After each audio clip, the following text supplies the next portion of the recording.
فرماتے ہیں ہر پیغمبر کو اللہ نے ایک دعا دی، ہر پیغمبر کو کہ محبوب مانگ لیں، جو مانگیں گے دیا جائے گا۔ یہ یقینی قبولیت کی دعا ہے۔ حضور فرماتے ہیں مجھے بھی رب نے اجازت دی کہ محبوب ایک دعا کی اجازت ہے، آپ جو مانگیں گے نا قبول کیا جائے گا، مانگ لیں۔ یعنی رب کریم نے فرمایا، خزانوں قدرتوں کے مالک نے فرمایا حبیب جو مانگو کہ دے دوں گا، مانگ لیں۔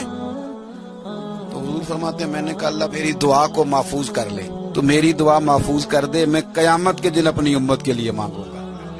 وہ جو ہر نبی کو چانس ملا تھا کہ ایک دعا، میں نے کہا تھا پھر کہتا ہوں، اور رحمت کی امید کرتے ہوئے کہتا ہوں کہ دوزخ میں تو کیا میرا سایہ نہ جائے گا، کیونکہ رسول پاک سے دیکھا نہ جائے گا۔